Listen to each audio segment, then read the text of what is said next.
Daily reading Matilda Chapter 6 The Platinum Blonde Man. There was no doubt in Matilda's mind that this latest display of fondness by her father deserved severe punishment. And as she sat eating her awful fried fish and fried chips and ignoring the television, her brain went to work on various possibilities. By the time she went up to bed, her mind was made up. The next morning, she got up early and went into the bathroom and locked the door. As we already know, Mrs. Wormwood's hair was dyed a brilliant platinum blonde, very much the same glistening silvery color as the female tightrope workers' tights in their circuits. The big dyeing job was done twice a year at the hairdresser's, but every month or so in between, Mrs. Wormwood used to freshen it up by giving it a rinse in the wash basin with something called platinum blondie hair dye extra strong. This also served to dye the nasty brown hairs that kept growing from the roots underneath. The bottle of platinum blondie hair dye extra strong was kept in the cupboard in the bathroom, and underneath the title on the label were written the words, "Caution, this is peroxide. This is peroxide. Keep away from children." Matilda had read it many times with fascination. Matilda's father had a fine crop of black hair, which he parted in the middle and of which he was exceedingly proud. Good, strong hair, he was fond of saying, means there's a good, strong brain underneath. Like Shakespeare, Matilda had once said to him. Like who? Shakespeare, Daddy. Was he burning? Very, Daddy. He had masses of hair, did he? He was bald, Daddy. To which the father had snapped, "If you can't talk sense, then shut up." Anyway, Mr. Wormwood kept his hair looking bright and strong. Also, he thought, by rubbing into it every morning large quantities of a lotion called oil of violet hair tonic. A bottle of his smelly purple mixture always stood on the shelf above the sink in the bathroom alongside all the toothbrushes. And a very vigorous scalp massage with oil of violets took place daily after shaving was completed. This hair and the scalp massage was always accompanied by loud masculine grunts and heavy breathing and gasps of that's better, that's the stuff, rub it right into the roots, which could be clearly heard by Matilda in her bedroom across the corridor. Now, in the early morning privacy of the bathroom, Matilda unscrewed the cap of her father's oil of violet and tipped 3/4 of the contents down the drain. Then she filled the bottle up with her mother's platinum blonde hair dye extra strong.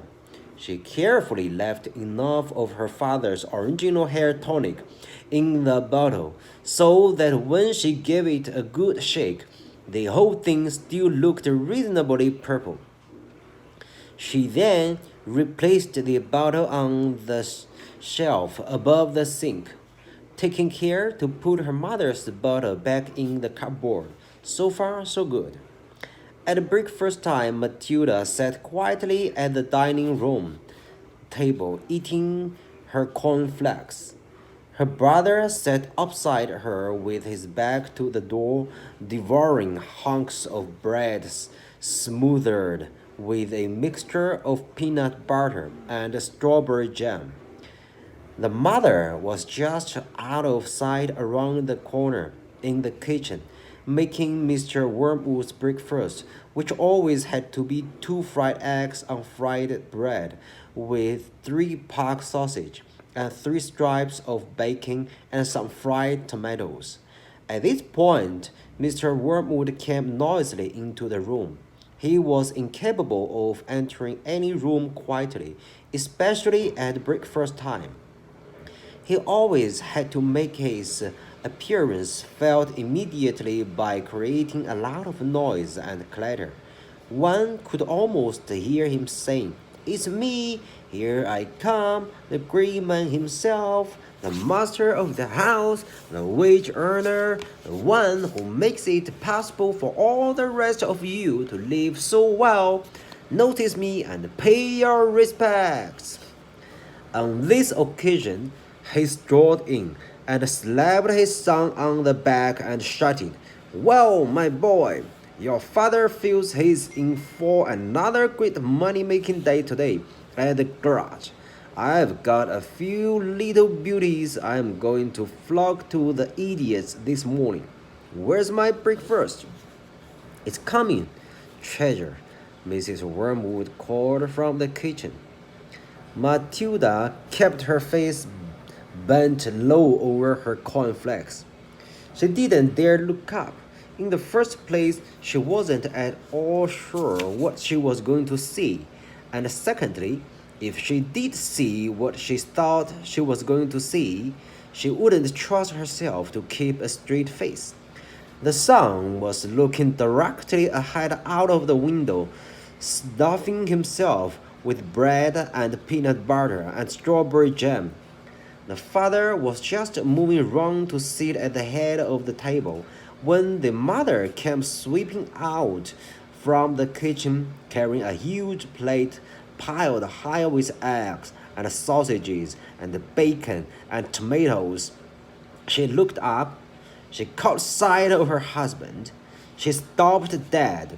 Then she let out a scream that seemed to lift her right up into the air, and she dropped the plate with a crash and a splash onto the floor.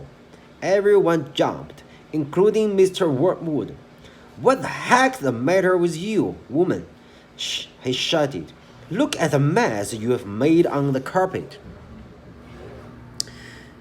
"Your hair!" the mother was shrieking, pointing a quivering finger at her husband. "Look at your hair! What have you done to your hair? What's wrong with my hair, for heaven's sake?" he said. "Oh my God, Dad, what have you done to your hair?" the son shouted. A splendid, noisy scene was building up nicely in the breakfast room. Matilda said nothing. She simply sat there admiring the wonderful effect of her own handiwork. Mr. Wormwood's fine crop of black hair was now a dirty silver.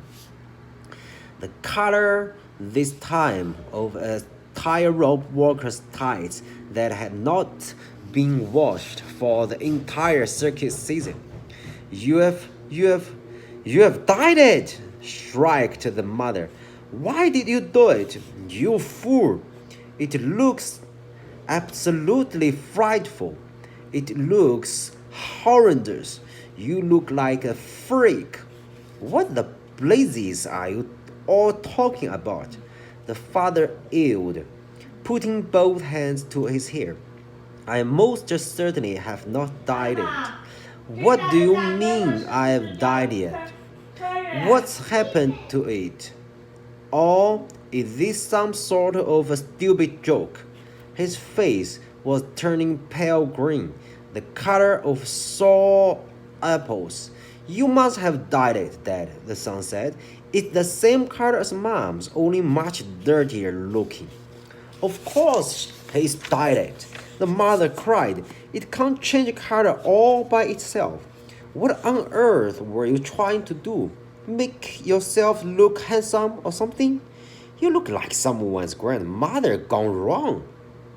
Get me a mirror, the father yelled. Don't just stand there striking at me. Get me a mirror. The mother's handbag lay on the chair at the other end of the table. She opened the bag and got out a powder compact that had a small round mirror on the inside of the lid. She opened the compact and handed it to her husband. He grabbed it and held it before his face, and in doing so spilled most of the powder all over the front of his fancy tweed jacket. Be careful, shrieked the mother. Now look what you've done. That's my best Elizabeth Arden face powder. Oh my God, yelled the father, staring into the little mirror. What's happened to me? I look terrible. I look just like you gone wrong. I can't go down to the garage and sell cars like this. How did it happen? He stared around the room, first at the mother, then at the son, then at Matilda. How could it have happened? He yelled. I imagined, Dad, Matilda said quietly, that you weren't looking very hard and you simply took Mommy's bottle of hair stuff off the shelf instead of your own. Of course that's what happened, the mother cried. Well, really, Harry, how stupid can you get? Why didn't you read the label before you started splashing the stuff all over you? Mine's terribly strong. I'm only meant to use 1 tablespoon of it in a whole basin of water, and you've gone and put it all over your head neat. It's probably take all your hair off in the end. Is your scalp beginning to burn, dear? You mean I'm going to lose all my hair? The husband yelled. I think you will, the mother said. Peroxide is a very powerful chemical. It's what they put down the lavatory to disinfect the pan. Only they gave it another name. What are you saying? The husband cried. I'm not a lavatory pan. I don't want to be disinfected. Even diluted like I use it, the mother told him, it makes a good deal of my hair fall out, so goodness knows what's going to happen to you. I'm surprised that it didn't take the whole of the top of your head off. What shall I do? Well, the father, tell me quick what to do before it starts falling out.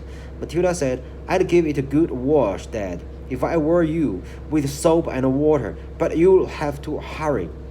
Will that change the color back? The father asked anxiously. Of course it won't, you tweet, the mother said. Then what do I do? I can't go around look like this forever. You will have to have it dyed black, the mother said, but wash it first, or there won't be any there to dye.